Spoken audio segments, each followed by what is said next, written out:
Hola, ¿qué tal amigos? Mi nombre es Eliezer Paz Cuesta y soy estudiante de Administración Pública en la Escuela de Administración Pública ESAF. En esta oportunidad quiero introspectarles en el concepto de la burguesía como dispositivo del Estado moderno. Entonces tenemos que cuando hablamos de la burguesía, nos referimos a aquella clase que se ubica en la mitad entre el proletariado y la clase noble, es decir, la clase media. Pero el origen de la burguesía tuvo lugar en la Edad Media, cuando se sentaron en ciudades grupos de personas los cuales tenían como principal actividad económica el mercadeo y la artesanía. Esta burguesía o esta clase fue acumulando riqueza, lo cual le permitió manejar el poder económico junto a la nobleza y el clero. Pero entonces cuando hablamos de la burguesía como dispositivo del Estado moderno, ¿a qué nos referimos? Les voy a decir a qué. Resulta que cuando se introspectó el concepto de la aparición de la forma política denominada Estado moderno, eso se dio por dos factores. Primero, por la crisis que se enfrentaba los señores feudales y segundo, por el apoyo que la burguesía dio para que esto sucediera. Entonces la burguesía fue el camino para hablar de lo que es el Estado moderno. Es decir, estas revoluciones que hicieron la burguesía les permitió entonces cambiar la forma de la administración pública antigua a la forma del Estado moderno. Recordemos que anteriormente, en la Edad Media, el feudalismo era la forma política, económica y administrativa en esa sociedad. Por eso se le llamaba la sociedad feudal. Resulta y pasa que el Estado moderno surge con esa crisis que se generó en el feudalismo. Entonces los reyes que habían perdido poder con la aparición del feudalismo aprovecharon la crisis que tuvo el feudalismo para consolidar su poder. Entonces, ¿qué tuvieron que hacer estos reyes? Generar ejércitos armados permanentes, generar burocracia administrativa y generar otra serie de instituciones que les permitía establecer un nuevo Estado. Este Estado fue centralizado y fue apoyado también por la burguesía. Vamos entonces a escuchar otros conceptos como la política, la base teórica con mis compañeros. Gracias a ustedes. Como personajes significativos es muy difícil encontrar una lista de aquellos, pero también podemos encontrar algunos que participaron en la promoción de la burguesía. Según la revolución de los liberales y el nacionalismo, podemos encontrar los que promovieron la burguesía. Entre ellos podemos encontrar a Jacques Necker, un politólogo que sirvió a la orden de Luis XVI, llegando a ser el ministro de Hacienda.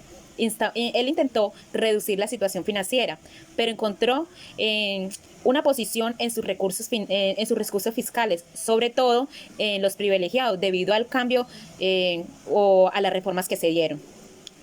Este acabó exiliado en Ginebra, debido a su oposición en las medidas radicales de los jacobinos. También podemos encontrar a Maximilien Robespierre, fue un líder político jacobino. Este instaló un régimen del terror durante la Revolución Francesa. A su mando se estima que hubieron más de 40.000 muertes durante la Convención de la Termitoriana. Fue arrestado y sentenciado a la guillotina. También podemos encontrar a Marie-Joseph Paul, Jebes Roth, Montier de Lafayette. Este es un político militar francés. Sirvió a la orden de Luis XVI y participó activamente en la independencia de las 13 colonias. A través del Imperio Británico y fue elegido representante de la nobleza en 1789. Fue exiliado de Francia en un intento por la sublevación a favor del rey. Fue prisionero a manos de los austriacos y años después lo liberó Napoleón Bonaparte. También podemos encontrar a Jean-Paul Marat. Él es un político francés. Su forma radical se debió a los ataques del rey y el ministro Necker y Marqués de Lafayette. A través de sus publicaciones en el periódico L'Ami du Peuple, condenaba al régimen y apoyaba a las revoluciones que se daban en ese entonces. En 1789 murió. debido a en manos de Girando Unna, mientras él se encontraba al régimen y apoyaba a las revoluciones que se daban en ese entonces. En 1789 murió debido a en manos de Girando Unna, mientras él se encontraba dándose un baño, ya que él tenía problemas en su piel. También podemos encontrar, entre otros, a Georges Jacques Darot, politólogo francés, líder carismático de la revolución del presidente del Comité de la Salvación Pública. Fue acusado de enriquecerse debido a su corrupción política. Aunque se retiró de la política, se le atribuyeron en ese entonces de revolucionario y fue sentenciado a la guillotina en 1794. Muy buenas, profe Isabel, espero se encuentre muy bien. Quien le habla es Duan Hernández, estudiante de Administración Pública del CETAT de Apartado. Vamos aquí a abordar un tema tan importante que es el derecho burgués como dispositivo del Estado moderno. Yo les voy a hablar sobre cómo se desarrolló la política en aquella época. Soberanía y legitimidad. En el derecho moderno se estableció la noción de soberanía, según el cual el Estado es la máxima autoridad dentro de su territorio y posee el poder absoluto para tomar decisiones políticas y legislar. Esto implicó un cambio significativo en la forma que ejercía el poder y se legitimaba en comparación con el periodo feudal. Teoría del contrato social. Filósofos como Thomas Hobbes desarrollaron teorías sobre el contrato social que argumentaban que la autoridad política se basaba en un acuerdo tácito entre los individuos y el Estado. Hablemos sobre separación de poderes. La teoría de la separación de poderes, desarrollada por Montesquieu, influyó en la estructura política de muchos estados modernos. Desarrollo de la burocracia. En la época del derecho moderno se produjo un crecimiento significativo de la burocracia estatal. En el Estado moderno requería una administración eficiente para llevar a cabo sus funciones políticas y legislativas. Esto llevó al desarrollo de una estructura burocrática jerárquica y a la profesionalización de la gestión pública. Desarrollo de la democracia representativa. En muchos estados modernos se adoptaron sistemas políticos democráticos representativos, lo que implicaba que los ciudadanos elegían sus representantes a través de elecciones periódicas, quienes tomaban decisiones en nombre del pueblo. La democracia representativa se convirtió en una forma dominante del gobierno de la mayoría de los estados modernos. Durante la época del derecho moderno, la política se desarrolló como un dispositivo del Estado moderno a través de la consolidación del poder estatal, la noción de la soberanía, la teoría del contrato social, la separación de poderes, el crecimiento de la burocracia y el establecimiento de sistemas democráticos representativos. Estos cambios sentaron las bases para las organizaciones políticas y legales que se caracterizaban a los estados modernos en la actualidad. Profe, eso es como un resumen sobre cómo se desarrolló la política en aquella época. Espero haya quedado todo muy chévere. Muy buenas tardes, cordial saludo. Mi nombre es Lenin Garcés, estudiante de la ESAT, estudiante de la Administración Pública. Mi tema a tratar hoy es los conceptos de la administración pública antigua. La administración pública antigua tiene orígenes antiguos de la administración de la antigüedad de los egipcios, los griegos. Organizaban sus asuntos públicos por cargos y se consideraba que los principales funcionarios eran los responsables de administrar la justicia, mantener la ley y el orden y proponer abundancia. En cuanto a los romanos, desarrollan un sistema más sofisticado bajo el imperio, creando distintas jerarquías administrativas por la justicia, los asuntos militares, las finanzas, los impuestos, los asuntos exteriores, los asuntos interiores, y por cada uno de sus propios funcionarios, principalmente del Estado.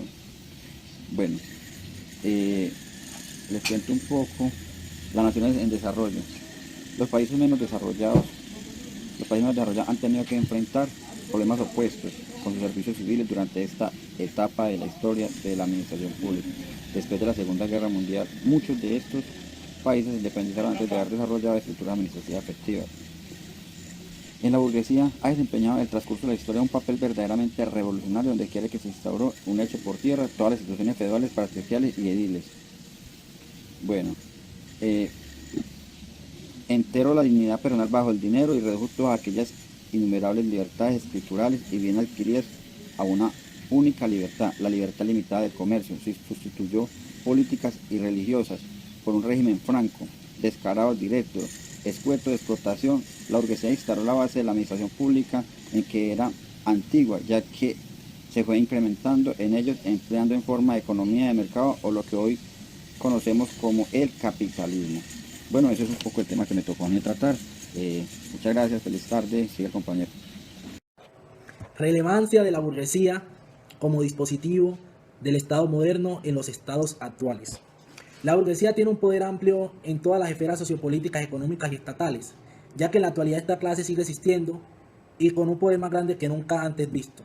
Es más, el poder monopólico económico está en las manos de la burguesía, quienes ahora en la actualidad representan la élite o la misma aristocracia, ya que desde mucho tiempo su capacidad económica les ha permitido influir en los estados actuales y someter a todos los poderes con su dinero. El título de esta investigación expresa que la burguesía como dispositivo del Estado moderno, y con mucha razón, ya que las acciones que emplearon esta clase social permeó y sigue permeando el destino de los estados. Es más, su idea capitalista todavía está tan arraigada que se considera el sistema económico más eficiente y efectivo, pero se sigue dejando gran descontento con el trabajador y el asalariado. Hoy en la actualidad se vive el capitalismo a gran escala e incluso líneas políticas que se consideran capitalistas porque consideran que ese es el medio más efectivo para seguir enriqueciéndose. La gran mayoría de los estados actuales existentes son estados que defienden los intereses de esta clase social, ya que ellas tuvieron el factor dinero para lograr que sucediera así. Es más fácil pensar en nacer una vez más que creer que la burguesía se debilitó o creer que la burguesía dejó de existir. Ella es el orden estatal, social y político que caracteriza a los estados actuales. Muchas gracias y con esta terminamos nuestra exposición.